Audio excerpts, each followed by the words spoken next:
요한일서 1장 1절입니다. 태초부터 있는 생명의 말씀에 관하여는 우리가 들은 바요 눈으로 본 바요 자세히 보고 우리의 손으로 만진 바라. 이 생명이 나타내신 바 된지라. 이 영원한 생명을 우리가 보았고 증언하여 너희에게 전하노니 이는 아버지와 함께 계시다가 우리에게 나타내신 바 된 이시니라. 우리가 보고 들은 바를 너희에게 전함은 너희로 우리와 사귐이 있게 하려 함이니 우리의 사귐은 아버지와 그의 아들 예수 그리스도와 더불어 누림이라. 우리가 이것을 쓰면 우리의 기쁨이 충만하게 하려 함이라. 우리가 그에게서 듣고 너희에게 전하는 소식은 이것이니 곧 하나님은 빛이시라.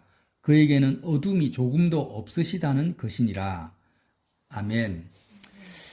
여러분, 지금 예수님이 가장 사랑하는 제자 사도 요한께서 요한 1서를 쓰셨잖아요. 요한 1서의 첫 번째 시작하는 단어가 태초라는 단어입니다. 태초부터 있는 생명의 말씀. 사도 요한께서 만난 예수님은 항상 태초라는 것은 영원이라는 개념이거든요. 천지가, 이 세상이 창조되기 이전의 시점을 말합니다. 그러니까 영원이죠, 영원. 그러니까 이 사도 요한의 개념에서 예수님은 항상 어떤 그리스도인가, 이 태초라는 개념, 영원이라는 개념 속에 있는 거예요. 자, 사도 요한께서 쓰신 요한복음 1장을 한번 또 찾아보세요. 같은 저자죠. 뭐라고 하십니까? 요한복음 1장 1절에 태초에 말씀이 계시니라. 이 말씀이 하나님과 함께 계셨으니 이 말씀은 곧 하나님이시니라. 그가 태초에 하나님과 함께 계셨고 만물이 그로 말미암아 지은 바 되었으니 지은 것이 하나도 그가 없이는 된 것이 없느니라. 그 안에 생명이 있었으니 이 생명은 사람들의 빛이라. 빛이 어둠에 비치되 어둠이 깨닫지 못하더라. 하나님께로부터 보내심을 받은 사람이 있으니 그의 이름은 요한이라. 그래서 요한복음 1장 말씀과 요한일서 1장 말씀에 공통적으로 등장하는 단어가 뭡니까? 태초라는 단어가 있고 생명이라는 단어가 있고 빛이라는 단어가 있어요. 빛과 어둠. 이 네 가지의 단어가 예수님을 지금 분명하게 소개하고 있고 증거하고 있는데, 특별히 창세기 1장도 태초에라는 단어가 태초에 천지를 창조하시니라 이렇게 시작되잖아요. 그래서 이런 가장 중요한 개념을 우리가 알아야 돼요. 이 복음의 개념을 모르면 예수님을 믿어도 헛믿습니다. 제대로 믿을 수가 없어요.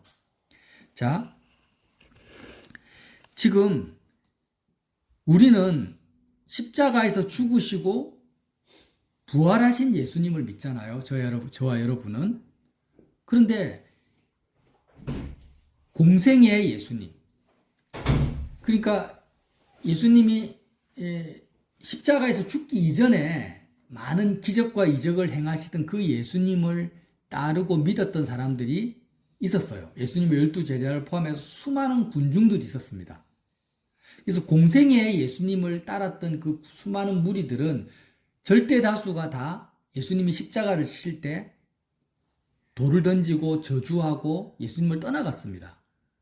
그러나 십자가에 죽으시고 부활하신 예수님은 그런 절대 다수의 기적과 이적을 행하는 군중들에게 나타나지 아니하시고 진정으로 하나님이 선택한 12 제자와 500여 형제에게만 부활하신 예수님이 나타나세요. 구원받은 무리에게만. 그래서 저와 여러분이 공생의 예수님을 믿으면 그건 믿는 게 아니에요. 어떻게요? 하나님께 구원받은 자녀가 아니에요. 십자가에서 죽고 부활하신 예수님을 믿어야만이 정말 예수님을 믿는 거예요. 그러면 이 부활하신 예수님을 믿는다라는 이 개념이 뭔지를 알아야 되겠죠. 자, 예수님이 죽으셨다가 무덤에서 사흘 만에 다시 살아나셨는데 이 예수 그리스도의 부활과 예수님이 십자가에 죽기 전에 마리아의 오빠 나사로가 죽었어요. 죽었는데 예수님이 무덤에 가서 천으로 그 미라처럼 꽁꽁 둘러싸인 그 나사로를 살려내시잖아요. 그 나사로가 죽었다가 다시 살아납니다. 그럼 나사로가 이렇게 죽었다가 살아나는 것과 예수님이 무덤에서 살아나는 것, 이것이 어떤 차이가 있냐라는 거, 이걸 이해를 하셔야 돼요. 굉장히 중요한 개념이거든요. 예수님이 첫 부활의 열매라고 했습니다. 그럼 나사로가 예수님 이전에 뭐 살아났는데, 나사로가 더 예수님보다 먼저 살아났는데, 왜 예수님이 부활의 첫 열매가 되시냐? 왜 부활의 개념이 달라서 그래요. 예수님의 부활과 나사로의 부활은 전혀 다릅니다. 자, 나사로의 부활은요, 시간과 공간 속에서 이렇게 살다가 나사로가 죽었어요. 병들어 죽었어요. 그렇다가 다시 살아났는데 다시 시간과 공간 속으로 들어온 거예요. 이해가 안 되십니까? 그러나 예수님의 부활은요, 시간과 공간 속에서 이렇게 사시다가 십자가에서 죽으시고 부활하셨는데 시간과 공간 속으로 다시 들어온 것이 아니고 태초의 상태로 부활하신 거예요. 이 차이가 있다라는 거예요. 그래서 시간과 공간에서 이렇게 살다가 다시 시간과 공간 속으로 들어온 부활은 많아요. 예수님 이전에도. 그러나 예수님처럼 시간과 공간 속에 살다가 천지가 창조되기 이전에 시간과 공간 바깥에서 부활하신 그 부활은 예수님밖에 없는 거예요. 그 예수님을, 부활하신 예수님을 내가 믿고 그 예수님과 연합을 해야만이 영원하신 하나님을 우리가 만날 수가 있는 겁니다. 자, 오늘 요한 1서 1장으로 다시 한번 돌아보겠습니다. 요한 사도가 뭐라고 합니까? 3절에 우리가 보고 들은 바를, 복음을 너희에게도 전함은, 복음을 전하는 그 이유가 뭐냐? 복음을 믿는 이유가 뭐냐? 목적은 너희로 우리와 사귐 있게 하려 함이라. 이 우리와의 사귐은 아버지와 그의 아들 예수 그리스도와 더불어 누림이다, 이렇게 말해요. 그러니까 내가 이렇게 설교를 듣고 말씀을 읽고 예수님을 믿는 이유는요, 다른 게 아니에요. 하나님 아버지와 그의 아들 예수님과의 사귐 속으로 내가 들어가기 위한 겁니다. 그러면 하나님 아버지와 예수님은 언제부터 사귀셨어요? 영원 전부터. 태초 전부터 사귀셨어요. 이 천지, 해와 달과 지구가 창조되기 이전부터 하나님과 예수님은 영원한 사랑과 평강과 안식 속에서 사귀어 오신 거예요. 그 관계와 교제가 계속 이어져 왔단 말이에요. 그러면 하나님의 형상대로 사람을 만드신 이유는 다른 목적이 아니에요. 사람을 이용해 먹으려고 하는 것도 아니고 이 땅에서 어떤 거대한 업적을 나를 통해서 이루시려고 한 게 아니에요. 저와 여러분을 창조하신 이유는요, 사람으로 하나님의 아들 예수님이 영원 전부터 그런 정말 말로 표현할 수 없는 정말 영광스러운 그 사귐 속으로 우리를 초대하시는 거예요. 그 사귐 속으로, 영원한 사귐 속으로 우리를 함께 같이 사귀자. 내가 아버지와 사귀어 보니까 이 아버지와 아들의 이 사귐은 말로 표현할 수 없는 영광과 기쁨과 평강, 정말 어떻게 말로 표현할 수가 없어요. 이처럼 사랑하사, 이처럼이라고 말해요. 이 사귐 속에 내가 너를 초대한다. 너를 이렇게 함께 참여하려고 아들로서, 하나님의 아들, 예수님과 동등한 위치와 지위와 예수님과 동등한 권세를 가진 개체로서, 존재로서 영원한 사귐 속으로 그걸 생명이라고 합니다. 그렇게 참여시키기 위해서 저와 여러분을 만든 거예요. 이게 얼마나 큰 복음이고 축복입니까? 그러니까 나는 이 땅에서 뭐 대통령이 되고 국회의원이 되고 재벌이 되고 뭐 어떤 업적을 이루고 이런 정말 짜잘한 썩어질까 할 것들, 세상 사람들 보기엔 대단하지만 이 성경에 나타난 진리에 비교하면은요, 정말 티끌도 안 되는 것들이에요. 이 세상에서 유명인이 되고 연예인이 되고 뭐 권력자가 되고 출세하는 거는요, 하나님 아버지와 아들의 이 사귐에 참여하는 것에 비하면은 정말 배설물이에요, 배설물. 똥보다 못한 거예요. 그러니까 우리가 얼마나 저와 여러분이 귀중한 존재고 영원한 존재고 얼마나 하나님 보시기에 가치 있는 존재인지를 아셔야 돼요. 아멘. 세상 사람들이 야 너는 일도 못하냐, 너는 왜 못생겼어, 너는 집안이 안 좋아 이렇게 말하는 것들은 정말 아무 의미가 없어요. 우리한테는. 아멘. 우리는 아버지와 아들의 사귐 속으로 지금 들어가는 존재라니까요. 그러니까 천사도 부러워해요. 천사도 우리를 부러워하는 거예요. 정신을 차리십시오. 마귀는 이 세계라는, 이 세상이라는 똥통을 하나 딱 우리 마음속에 똥통을 가둬놓고, 똥통 속에 여기서 똥파리처럼 더 높이 올라가, 더 남들보다 더 잘 먹고 잘 살아야 돼, 건강해야 돼, 자녀들이 잘 돼야 돼, 이렇게 우리의 마음을요 정말 바닥까지 우리를 끌어내리고 있고, 하나님의 복음은 그게 아니야. 너희는 태초 전부터 있는 영원한 사귐 속으로 너를 인도하기 위해서 너를 만든 거야. 너는 그런 하나님의 자녀야. 이렇게 말씀을 하고 있는 거예요. 여러분은 도대체 어떤 것을 받아들일래요?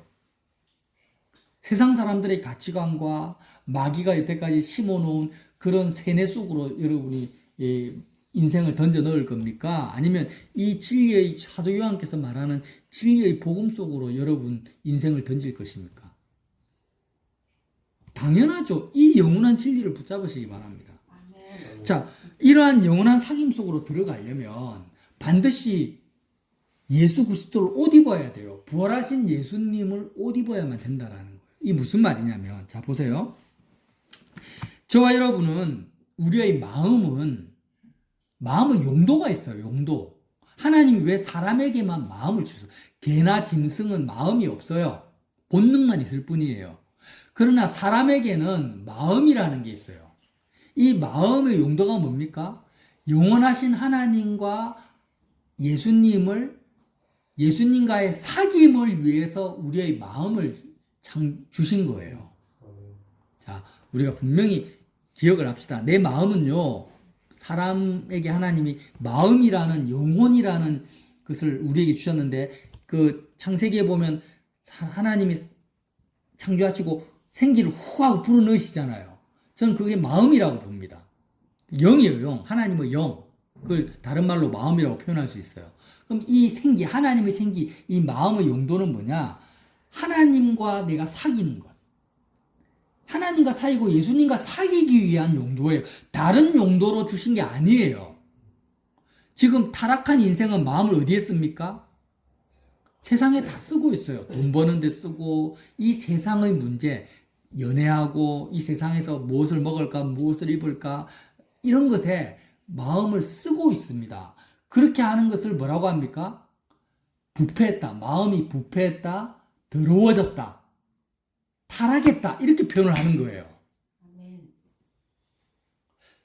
그러니까 사람들은 이 땅의 문제, 이 세상, 시간과 공간에 갇혀 있는 이 세상의 영역에 내가 마음을 막 쓰고 그걸 마음으로 담고 그걸 내가 열망하고 소원하고 하는 것들을 당연하게 생각하는데, 진리의 관점에서 보면 하나님은 사람의 마음을 영원하신 하나님과 예수님과의 사귐에 필요하기 때문에 마음을 창조했기 때문에 이거 외에 다른 데 마음을 쓰면은 마음이 부패한 거고 타락한 거다. 이렇게 개념을 가지셔야 돼요. 아시겠죠? 아멘. 사람들이 얼마나 마음이 부패했는지 이해가 되세요, 이제? 아멘. 하나님과의 사귐에 마음을 안 쓰고 영원한 데 마음을 두지 않고 썩어질 것들에 마음을 다 두고 있기 때문에 그것이 아무리 인류를 위한 거고 대한민국의 정치를 위한 거라 할지라도 거기에 마음을 쓰는 것 자체가 마음이 더러워진 거예요. 부패한 거예요. 이거는 제가 말하는 게 아니죠. 자, 그러면 보십시오.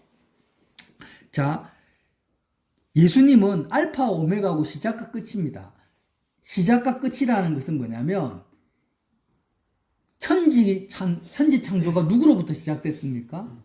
오늘 이 요한 복음에 의하면 태초의 말씀에 계시다. 예수님으로부터 시작했어요. 해와 달과 이 천지 만물이 시간과 공간이 예수님으로 말미암아 시작이 됐어요. 그리고 이 시간과 공간과 눈에 보이는 이 모든 것들이 예수님이 재림하심으로 말미암아 끝이 납니다. 그래서 예수님을 뭐라고 표현하냐면 성경은 시작과 끝이라고 표현을 해요. 알파 오메가로 표현을 해요. 예수님으로부터 시간과 공간이 시작되어서 시간과 공간이 예수님으로 말미암아 끝나버립니다. 그러면 예수님으로부터 시작돼서 끝나버리면 그럼 다 끝이냐? 그게 아니에요. 예수님은 시작과 끝인 동시에 또 뭡니까? 영원하신 하나님이신 거예요. 아멘. 자, 그러면 아까 제가 다시 처음으로 돌아갈게요. 예수님의 부활이 나사로의 부활과 다르다 했잖아요. 예수님의 그 부활은 뭐예요? 시작과 끝 바깥인 거예요. 시작과 끝이 예수님으로 종결이 나버리고 그 그리스도의 부활은 태초의 상태, 영원한 상태에서의 부활이라는 거예요. 그러면 저와 여러분이 예수님과 함께 십자가에서 내 마음이 부패했어요. 내 마음이 부패한 이 내가 예수님과 함께 십자가에서 죽었다. 그리스도의 그 죽음을 나의 죽음으로 내가 받아들인다라는 것은 내 마음이 이제는 이 육체라는 것은 우리의 몸은 뭐예요? 항상 시간과 공간 안에 있잖아요. 지금 저와 여러분의 지금 손과 발이 어디에 있어요? 시간과 공간 안에 있어요. 이 육체를 벗어버려요, 마음이. 이 마음이 시간과 공간 안에 있는 육체를 벗어버리고, 육체를 어떻게 벗어버립니까? 십자가에서 죽으신 그리스도의 죽음을, 그 그리스도의 육체의 죽음을 내 마음으로 받아들이는 거예요. 그래서 십자가에서 죽으신 예수님의 죽음에 내가 참여하는 것이 뭐냐? 이 우리의 육체를 마음이 벗어버리는 거예요. 이 할례라고 표현해요. 할례. 아멘. 그리스도의 할례에 내가 참여하는 거예요. 왜 우리가 마음이 이 육체를 벗어버려야 됩니까? 영원하신 하나님의 사귐 속으로 들어가기 위해서는 반드시 필요한 거예요. 아멘. 자, 하나님과 예수님의 사귐은 영원하잖아요. 영원의 개념이에요. 그런데 우리의 마음이 영원하신 하나님의 사귐 속으로 들어가야 되는데 마음이 지금 어디에 매여 있어요? 육체에 매여 있어요. 시간과 공간에 매여 있어요. 시간 공간에 뭐 직장, 가정, 뭐 이 세상의 정치, 경제 문제, 이 모든 것이 시간과 공간입니다. 시간과 공간이 피조물이에요. 시간과 공간은 하나님이 창조하신 피조물입니다. 그러니까 영원하신 하나님을 내가 마음으로 담아야 되는데 이 시간과 공간에 마음이 매여 있으면 됩니까? 안 됩니까? 안 돼요. 그럼 하나님을 만날 수가 없어요. 그래서 내 마음이 예수님의 십자가를 통해서 육체를 벗어버려야 돼요. 아멘. 그리고 예수님의 몸을 입어야 돼요. 우리 마음이 예수님의 몸을 옷 입어야 돼요. 내 육체를 벗어버리고 예수님의 몸을 옷 입어야 되는데 그 예수님의 몸은 어떤 몸이에요? 부활하신 예수님의 몸이어야 되는 거예요. 아멘. 나사로의 부활한 다시 살아난 나사로의 몸을 옷 입어도 우리는 영원하신 하나님을 못 만나요. 반드시 시간과 공간 바깥에서 부활하신 예수님의 몸을 내가 마음으로 옷 입어야만이 영원하신 하나님과 예수님과의 사귐 속으로 내가 마음이 들어갈 수가 있고 영원하신 하나님을 만날 수가 있는 거예요. 자, 이제 이 개념을 이해하는 게 너무 중요합니다. 자, 하나님은 어떤 분이에요? 영원하신 분이에요. 신명기 33장 27절에 영원하신 하나님이 내 초소가 되시니 영원하신 하나님이 너의 초소가 되시니 그의 영원하신 팔이 내 아래에 있도다. 이렇게 표현을 하고 있습니다. 하나님은 영원하신 분이에요. 그러면 하나님이 영원한 세계 속에 들어가 있는 게 아니에요. 이 개념을 아시겠습니까?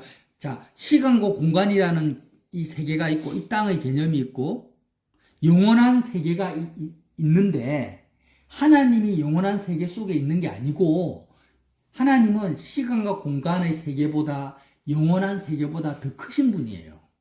아멘. 우주보다 크신 분이에요. 그러니까 하나님이 영원하시기 때문에 영원한 세계가 존재하는 거예요. 아멘. 이해가 되십니까? 아멘. 이것을 요한은 뭐라고 표현하면 빛이다 이렇게 표현해요. 빛. 자, 빛이 있으면 어둠은 없어지잖아, 자연스럽게. 그러니까 영원하신 하나님이 이렇게 우리 앞에 딱 등장하시면은요, 시간과 공간은 없어져 버려요. 아멘. 영원히 그냥 빛처럼 영원히 발산하는 거예요. 영원은 하나님의 속성이에요. 그러니까 내 마음이 시간 공간에 붙잡혀 있으면, 이 세상이 묶여 있으면 어떻다고요? 영원하신 하나님 앞에 하나님이 내 앞에 등장하잖아요. 그러면 나는 소멸돼 버려요. 어둠처럼 소멸돼 버려요.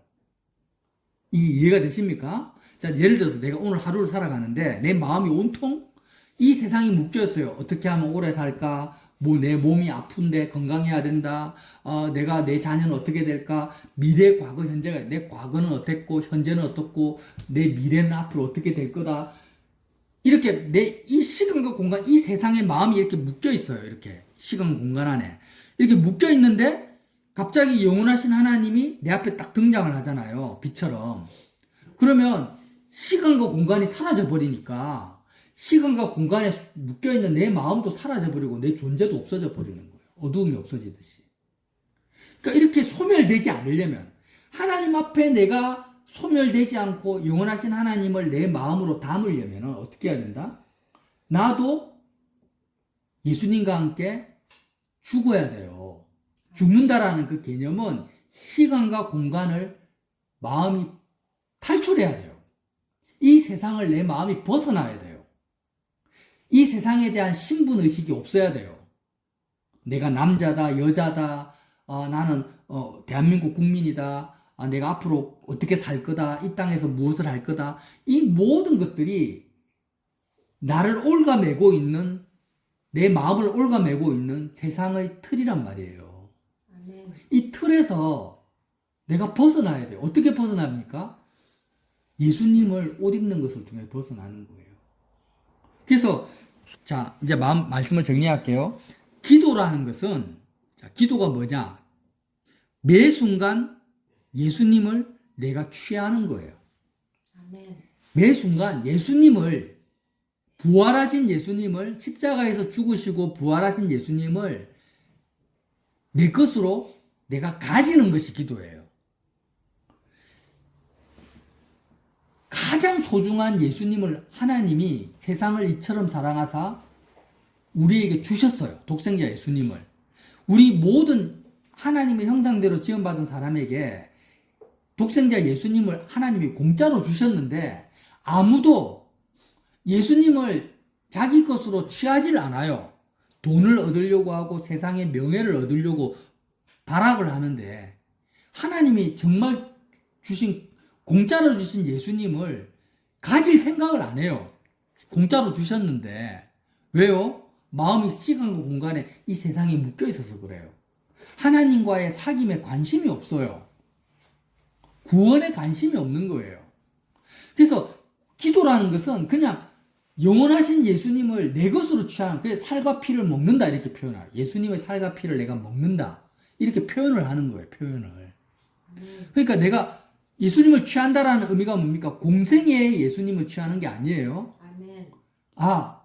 예수님을 주셨지. 십자가에서 죽으신 예수님을 나에게 주신 거예요. 그러면서 나도 죽는 거예요. 예수님과 함께 시간과 공간을 빠져나가는 거예요. 육신의 옷을 마음에서 벗어버려요. 육체를 할례를 받는 거예요. 내 마음을 둘러싸고 있는 내 육체를 잘라내버리는 거예요. 아멘. 이게 영적인 할례, 마음의 할례거든요. 잘라내버리고 내 마음이 예수님의 피를 받아들여서 이 세상에 썩어져 갈 것, 더러운 것들을 씻어내버려. 예수의 피로 내 마음에 있는 이 세상에 속한 것들을 다 씻어버려요. 이 마음이 뭐예요? 깨끗해지는 거예요. 그렇게 되고 이제 부활하신 예수님, 시간과 공간 바깥에 있는 그 예수님을 내가, 그 그리스도의 몸을 내 것으로 내가 취하는 거예요. 그게 뭐예요? 기도입니다. 아멘. 그래서 부활하신 예수님을 내가 내 것이다. 이 예수님이 나의 소유다. 이것만이 하나님이 주신 내 소유다. 자, 예수님을 내가 가지면 어떤 일이 벌어집니까? 부활하신 예수님을 가지면 이 세상에 속한 모든 것은 다 없어져 버려요. 빛이 어둠을 비치자 어둠이 없어지듯이. 그러니까 이렇게 생각하셔야 돼요. 내가 지금 통장에 돈도 있고 내가 직장도 있고 지식도 있고 뭐 이런 인간관계도 있잖아요. 그런 걸 내가 막 가지고 있어요. 그럼 가지고 있는데 예수님을 내가 가져버리면은 어떤 일이 벌어지냐면 내가 가지고 있는 모든 것들이 다 누구 거예요? 예수님은 시작과 끝이 되잖아. 내가 가지고 있는 모든 것이 다 예수님의 것이 돼버리는 거예요. 예수님께 속해버려요. 그리고 나는 그 예수님을 내가 가지는 거예요. 그러니까 내가 지금 인간적으로 가지고 있는 신분이라든지 내 몸이라든지 내 모든 것들은 더 이상 나하고 그냥 내 마음에 둘 존재가 아닌 거야.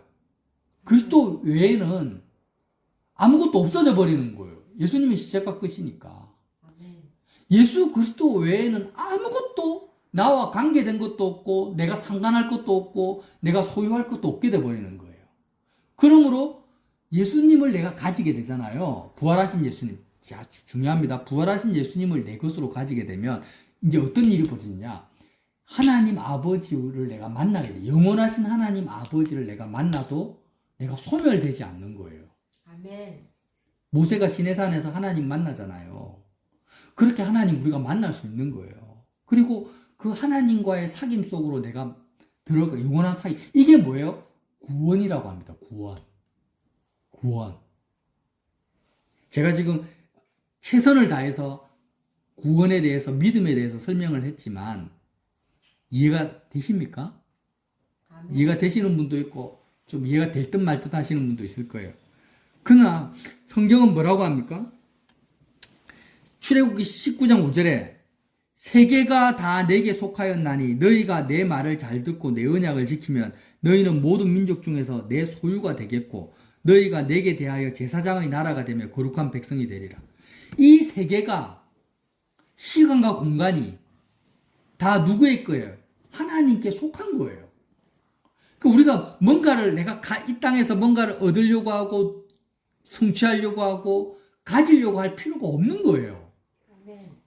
고린도전서 3장 21절에 그런즉 누구든지 사람을 자랑하지 말라. 만물이 다 너희의 것임이라. 바울이나 아볼로나 게바나 세계나 생명이나 사망이나 지금 것이나 장래 것이나 다 너희의 것이요. 너희는 그리스도의 것이요. 그리스도는 하나님의 것이니라. 그러니까 우리가 내 육체를 벗어버리고 예수님 부활하신 예수님을 옷 입고 예수님만을 내가 나의 유일한 소유로 내가 가지는 것은 예수님으로 말미암아 창조된 모든 세계를 내가 다 가지는 것이고 하나님의 소유가 되는 거예요, 동시에. 아멘. 그러니까 우리가 이 세상에서 뭔가를 가지려고 얻으려고 내 뜻대로 뭔가를 이루려고 할 필요가 전혀 없는 거예요. 그냥 부활하신 예수님만을 내가 가지고 하나님과의 사귐 속으로 내가 들어가서 내 마음을 오직 하나님께만 드리면 된다. 이것만 하면은 그냥 우리는 다 가진 거예요. 아멘. 이렇게 이야기를 해도 실감이 안 나죠. 납니다. 경험해 보지 않으면 알 수가 없는 거예요. 그러니까 너무너무 한탄하셔야 됩니다. 하나님이 어마어마한 은혜와 복을 우리에게 다 주셨는데 내가 종교의 틀을 벗어나지 못하고 예수님을 통해서 이 땅의 것들을 더 얻어보려고 하는 이 종교의 틀을 벗어나지 못하고 하나님과의 영원한 사귐 속으로 들어가지 못하는 이 믿음 없는 나를 가슴을 치면서 한탄을 해야 돼요. 아멘. 그리고 정말 내 마음을 살피면서 내가 지금 마음이 얼마나 부패했고 썩었고 이 세상 것들을 담고 있는 이 썩고 부패한 마음이 얼마나 지금 아까운가, 마음이 아까운지를 우리가 절감을 해야 돼요. 아멘. 그게 바로 뭡니까? 회개라는 거예요, 회개. 그래서 다시 한번 여러분 시간이 나실 때 요한일서 말씀, 요한복음 말씀을 꼭 읽어보십시오. 근데 이해를 하셔야 돼요. 한번 자 요한일서 1장 5절 보세요. 5절 우리가 그에게서 듣고 너희에게 전하는 소식은 이것이니 곧 하나님은 빛이시라. 하나님은 영원이에요. 영원. 그에게는 어둠이 조금도 없으시다는 것이니라. 이 어둠이라는 것은 시간과 공간에 얽매여 있는 우리의 마음이라고 표현해도 돼요. 만일 우리가 하나님과 사귐이 있다 하고 이 영원하신 하나님과 사귐이 있다. 나는 하나님 자녀다. 나는 하나님을 사랑한다. 이렇게 말을 하면서 어둠에 행하면 우리의 마음이 시간과 공간에 매여 있고 묶여 있고 이 마음으로 썩어질 것들을 담고 있다면 거짓말을 하고 진리를 행하지 아니함이거니와 그가 빛 가운데 계신 것 같이 그가 영원한 속에 태초전에 계신 것 같이 우리도 빛 가운데서 행하면 왜 우리도 시간과 공간 바깥에서 행하면 우리도 영원한 가운데 행하면 우리가 서로 사귐이 있고 그 아들 예수의 피가 우리를 모든 죄에서 깨끗하게 하실 것이요. 이렇게 말을 하는 거죠. 말씀이 이해가 되시죠? 아멘. 그래서 저와 여러분이 정말 아무것도 염려하거나 걱정하지 마시고 내 마음이 부활하신 예수님을 옷 입는 것만 부활하신 예수 그리스도의 몸을 옷 입는 거에만 집중하시기 바랍니다. 기도는 뭐다?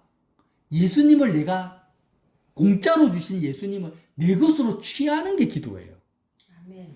예수님을 소유합시다. 아멘. 공짜로 주신 예수님을 내가 가집시다. 예수님의 살과 피를 먹고 예수의 피를 마십시다. 얼마나 좋아요. 공짜라니까. 근데 예수님을 가질 생각을 안 해요. 부활하신 예수님을 내 것으로 취할 생각을 안 해요. 썩어질 것들만 사람들이 욕심을 내고 있어요. 하나님이 얼마나 천사들이 얼마나 안타깝겠어요. 아멘.